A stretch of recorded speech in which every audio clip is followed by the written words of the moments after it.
আসসালামু আলাইকুম everyone, welcome back to my channel. দেশি ব্লগ চ্যানেলে সবাইকে স্বাগত। আশা করি যে যেখান থেকে আমার এই আজকের ব্লগ ভিডিওটা দেখতেছেন সবাই ভালো আছেন। আপনাদের দোয়ায় আর আল্লাহর রহমতে আমিও কিন্তু বেশ ভালোই আছি। আমি প্রত্যেক দিন সকালবেলা ঘুম থেকে উঠে এক গ্লাস কুসুম গরম পানি খাই। আমি খালি পেটে লেবু পানি বা অন্য কোনো ডিটক্স ওয়াটার, গ্রিন টি যেটাই বলেন কোনোটাই আমার শ্যুট করে না। তো যার কারণে জাস্ট কুসুম গরম পানি এক গ্লাস খাই, আর এটা আমার অনেক উপকার আর কি নিয়ে এসেছে। তো এটা খাওয়ার ফলে কিন্তু অনেক রকমের উপকার পাইছি। তো এটা আমি মিস দেই না, যদিও মিস দেই তখন বুঝতে পারি যে আমার আগের মতো আবার শারীরিক কন্ডিশন হয়। খুব যে আমি অসুস্থ এমন না, তবে এটা থেকেও কিন্তু বেশ ভালো উপকার পাওয়া যায়। আর গরম পানি খাচ্ছি, আর এখানে দেখেন আমি বিথিস ব্লগের বিথি আপুর ভিডিওটা দেখতেছিলাম সকালবেলা। তবে সাইলেন্ট মোডে দেখতেছিলাম, কারণ সবাই ঘুমাচ্ছে, কারো যেন ঘুমের ডিস্টার্ব না হয়। আমি যেহেতু বেশি সকালে উঠি আর বাকিরা একটু দেরিতেই ওঠে। তো যাই হোক, পানি খেয়ে একটুখানি রেস্ট নিয়ে তারপরে এখন আমি আমার জন্য নাস্তা রেডি করব। ওই আমার আনহেলদি আর কি সকালের নাস্তা, একটা পরোটা আর 1 কাপ দুধ চা। তবে কাপ না, মগ ভরে দুধ চা।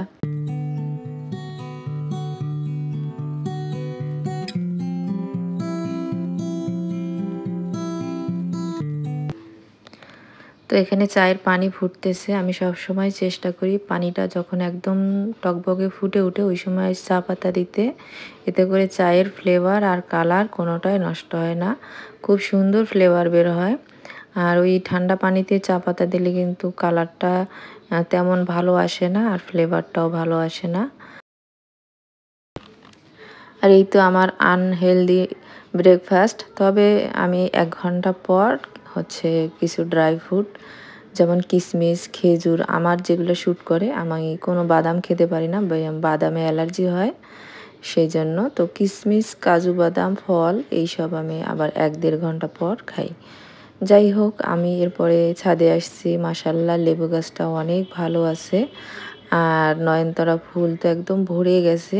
আজকে আমি নয়নতারা ফুলের গাছের গোড়াটা ভাবলাম মাটিটা একটু আলগা করে দিই। দিতে গিয়ে দেখি অনেক চারা বের হয়েছে, তো সেগুলো অন্য ভিডিওতে শেয়ার করব।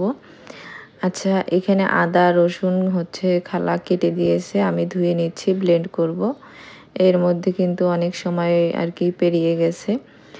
তো আদা রসুন একসঙ্গে এবার ব্লেন্ড করতেছি, কারণ খালা অল্প একটু রসুন ছুলে দিয়েছে। তো ভাবলাম যে ওইটা আর আলাদা করে না, ব্লেন্ড করে একসঙ্গেই করি। কারণ আমার ব্লেন্ডারের জারের বুশটা ভেঙে গেছে, তো ওই বড় জারে ছাড়া আর উপায় নাই, ছোট জারটাতে হবে না। সেই জন্য তো আদা রসুন থেকে তো অনেক বালু বের হয়, সেগুলাই ভালো মতো করে আগে ধুয়ে নিই।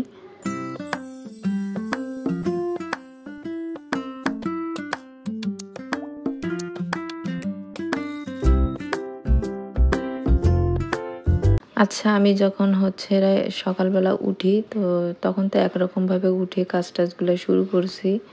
আর আপনাদের ভাইয়া একটু দেরি করেই উঠছে। তো ওঠার পর বলতেছিল আজকের ওয়েদারটা তো মাশাআল্লাহ খুবই সুন্দর। এই ওয়েদারে কিন্তু ঘুরতে গেলে ভালোই হয়, মন্দ হয় না। তো আমি দেখলাম যে হ্যাঁ, অনেক বাতাস আছে আর রোদের তেমন একটা তাপ নাই।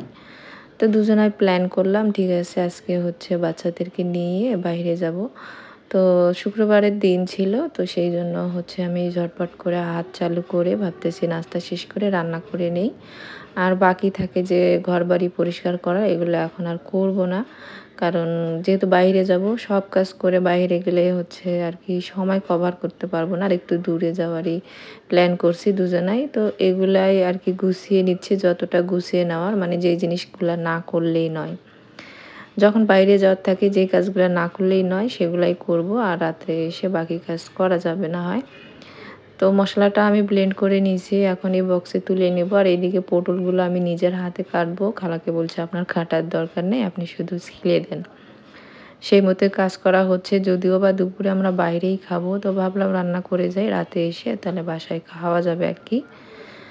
আর মাঝে মাঝে না, আমরা দুজন কিন্তু আগে থেকেই অভ্যাস এরকম যে হুট করেই ডিসিশন নিয়ে বাইরে চলে যাই, আগে থেকে কখনো প্ল্যান করা থাকে না। আর আসলে হচ্ছে দুজনের মতের মিল থাকলেই কিন্তু এটা সম্ভব। দুজনের যদি মতের মিল না থাকে তাহলে কিন্তু হয় না। তো মাঝখানে আমি অনেক বছর হচ্ছে একটু গ্যাপ দিয়েছিলাম, কারণ তখন আমার অনেক ঘন ঘন মাইগ্রেনের অ্যাটাক হতো। ইদানিং বেশ দেখতেছি আমার প্রায় অনেক দিন থেকে মাইগ্রেনের অ্যাটাকটা খুব কমই হচ্ছে। সেজন্য সাহস করে আর কি বের হয়ে যাব। আর বেশি দিন বাসায় থেকে থেকে আমিও কেমন জানি হয়ে যাচ্ছি। একদমই মানে ঘরমুখী হয়ে গেছি সেইজন্য। আমার কাছে মনে হয় যে হচ্ছে ধনী স্বামীর থেকে কেয়ারিং স্বামী আমাদের মানে মেয়েদের জন্য বেশি প্রয়োজন। তো আমি মনে করি যে হচ্ছে ধনী স্বামী কপালে থাকার থেকে কেয়ারিং স্বামী চরিত্রবান স্বামী থাকা প্রয়োজন। এই পরকীয়ার যুগে এসে যে এমন একটা আমি স্বামী পেয়েছি, তার জন্য আল্লাহর কাছে হাজার হাজার কোটি কোটি শুকরিয়া। আল্লাহ যেন এভাবেই আমাদেরকে মৃত্যুর আগ পর্যন্ত রাখে, মিলে মহব্বতে একসঙ্গে থাকতে পারি। সেই দোয়া আপনারাও করবেন। আর আমার সকল আপুরা যেন সুখে শান্তিতে সংসার করতে পারে সেই দোয়া আমিও করি। যাই হোক, এখানে তেল গরম করে মাছ দিয়ে দিচ্ছি। মাছ ভেজে নিয়ে পটল আলু দিয়ে মাছের ঝোল করব। আর প্লেন আলু ভাজি করব, কারণ আলু ভাজিটা থাকলে বাচ্চারা একটু মানে খুব ভালো খাবার ভাতটা খায় আর কি। ওই জন্য আলু ভাজি করব। আর ইদানিং আমি হচ্ছে বাচ্চারা যেহেতু বড় হয়েছে, আমি চেষ্টা করতেছি যে ওরা সব খাবারই খাক এখন। ওই জন্য ওদের জন্য মাঝে মাঝে ওদের পছন্দের খাবার রান্না করতেছি না, যেটা রেগুলার মাছ ভাত, সবজি ভাত, ডাল ভাত করতেছি, যেন ওরা ক্ষুধা লাগলে উপায় না পেয়ে খেয়ে ফেলে। এরকমটাই করতেছি। তো দেখতেছি না, একটু একটু করে ছেলেটা ভালোই মাছ খাওয়া শিখছে। তো মেয়ে কিন্তু মাছ খাওয়াতে পারি না, ওই জন্য আলু ভাজি করছি।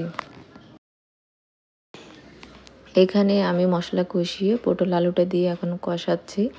আর ওই দিক থেকে বাচ্চাদেরকে বলছি তোমরা গোসল টোসল করে রেডি হয়ে নাও। তো ওরা ওদের মতো করে রেডি হচ্ছে, আর আমি হচ্ছে রান্নাটা শেষ করে শাওয়ার নিয়ে রেডি হয়ে নেব। সেই মতোই আর কি কাজ হচ্ছে। তো আপনাদের ভাই আবার বলে গেছে তোমরা রেডি হয়ে আমাকে ফোন দিও, আমি দোকানে যাই। কারণ বাসায় থাকলে আমার কাজ করতে অসুবিধা হবে। একটু পর পর বলবে হলো, তোমার এখনো হয় নাই, সেই জন্য। আর ছেলে বলতেছে আম্মু আমরা দেরি করে বের হলেও কোনো সমস্যা নাই, রাত হলেও আসা যাবে। তো আমরা যেহেতু বাসেই যাব সেই জন্য, তো এই যে অলরেডি আর ক্যামেরা অন করে নিয়ে আমরা মানে রেডি হয়ে একদম বেরিয়ে পড়ছি। আর ভালো মতোই কিন্তু আমরা পৌঁছে গেছি 1.5 ঘন্টার মধ্যে। তো বগুড়া আসছি, আমি তো থাকি দিনাজপুর, আর আসছি বগুড়া মোমো ইন রিসোর্টে। আসলে অনেকদিন থেকেই সুমাইয়া বলতেছিল। তো আজকের দিনটা অবশ্য ভালোও ছিল। আমরা যখন আসছিলাম এখানে হচ্ছে এন্ট্রি টিকিটটা লাগে নাই। আর আমরা যেহেতু আবার ফেরতও যাব, সেই জন্য আমরা তো কোনো রুম টুমও বুক করিনি। তো ভালোই হয়েছে। যাই হোক, ওয়েদারটা ভালো ছিল। তো এই যে এখন একটু রোদ উঠছে দুপুর টাইম। আমরা হচ্ছে এখনও লাঞ্চ করিনি, ভাবলাম এসে একটু রেস্ট নিয়ে তারপরে লাঞ্চ করব। আর এখন কিন্তু ওই 1:30-2টার মতো বাজে। তো সকালবেলার যদি রান্নাটা স্কিপ করতাম তাহলে আরও আগে আসতে পারতাম। আর এইদিকে হচ্ছে সাইম আমাদের একটু করে ভিডিও করেও দিচ্ছিল।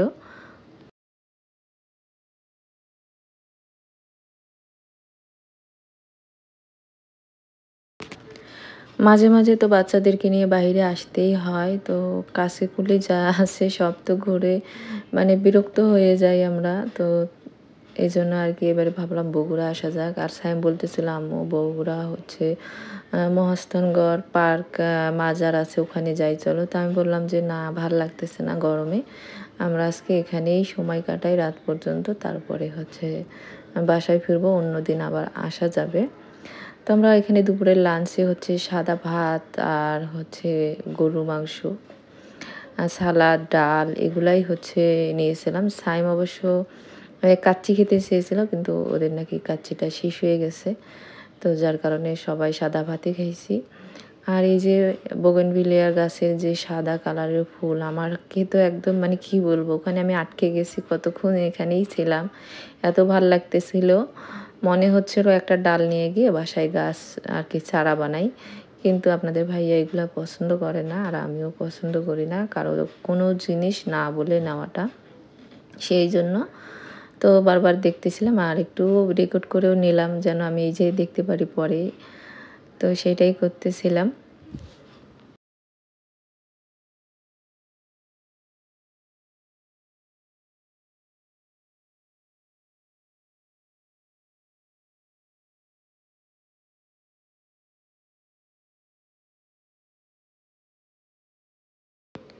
আচ্ছা, আপনারা কি আমার এখনো ভিডিওর সাথে আছেন? যদি আমার ভিডিওর সাথে থাকেন অবশ্যই ভিডিওটাতে একটা লাইক দিয়ে দিবেন। আর ভিডিও যদি ভালো লেগে থাকে অবশ্যই ভিডিও রিলেটেড একটা হেলদি কমেন্ট করে দিবেন।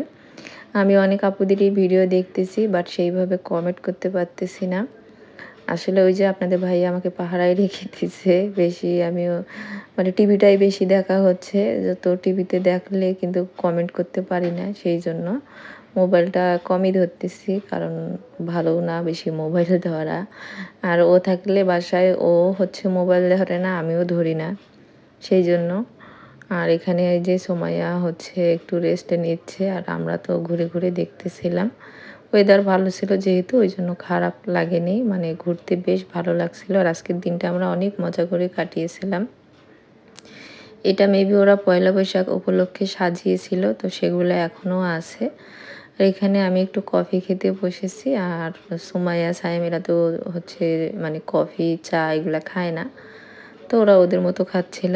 আর এখানে এখন হচ্ছে ও একটু খেলতেছিল সুমাইয়া আর ওর বাবা ওদেরকে আর কি এগুলাতে তো একা, একা খেলা যায় না। সেগুলাই আর কি ওদের সঙ্গে মজা করতেছিল। ভালো লাগতেছিল। আর সাইম তো মানে ও আর আমি একদিকে আর ওর বাবা আর সুমাইয়া ওরা হচ্ছে এই যে একদিকে রাইট টাইট যেটা আছে ও উঠতেছে। ওর বাবা নিয়ে বেড়াচ্ছে আর আমি আর সাইম এক জায়গায় বসে আছি। আমরা একটু শান্তিপ্রিয় মানুষ। আর ওরা হচ্ছে একটু মানে মজা করতে পছন্দ করে। এই হলো আমাদের তফাৎ। তো সুমাইয়া তো অনেক খুশি আর ওর জন্যই আসা। ও হচ্ছে সময় হচ্ছে না, সামনে ওর পরীক্ষাও ছিল। যদিও ভিডিওটা অনেকদিন আগের, তো ভাবছিলাম যে পরীক্ষার আগে একটু ঘুরে নিয়ে আসি। এরপরে আমরা আবারও এখানে আসছি আর এখানে সাইম হচ্ছে একটা কোল্ড কফি, মেবি আইসক্রিম কি জানি ছিল এটার নাম আমার এখন আসলে মনে হচ্ছে না। ওইটাও নিছে। আর এখানে সুমাইয়ার জন্য একটু হচ্ছে কি বলে এগুলা? ভুলেই যাই আমি আসলে ভয়েস দেওয়ার সময় মনে থাকে না। স্যান্ডউইচ ছিল আর মাঝে, মাঝে আমার এরকম হয় আমি আসলে ভুলে যাই ভয়েস দেওয়ার সময়। মনে মানে মনে থাকে মুখে আসে না এরকমটা হয় আরকি। তো অলরেডি সন্ধ্যা হয়ে গেছে আর আমরা হচ্ছে এখন আরকি বের হয়ে যাব। তো মাগরিব হওয়া পর্যন্ত ওয়েট করতেছিলাম যে মাগরিবের নামাজ এখানে আপনাদের ভাইয়া পড়ে তারপরে আমরা বাইরে গিয়ে গাড়িতে উঠবো সেটাই আরকি। তো এখানে এখন একটু বসেছিলাম যেহেতু ঘোরা শেষ আর সুমাইয়ারও সব রাইডে ওঠা শেষ। ও হচ্ছে চাচ্ছিল সুইমিং করতে আর সায়েম বারবার বারণ করতেছিল ওখানে অনেক গভীর তুমি সুইমিং করতে পারবা না। তো এই আর কি একটু রেকর্ড করতেছিল ও, আমিও একটু মোবাইল বন্দি করতেছিলাম। আর সব মিলিয়ে হচ্ছে আজকের দিনটা তো অসাধারণ কাটিয়েছি, খুবই ভালো কাটিয়েছি। তো সেইটাই আপনাদের সঙ্গে একটু শেয়ার করলাম।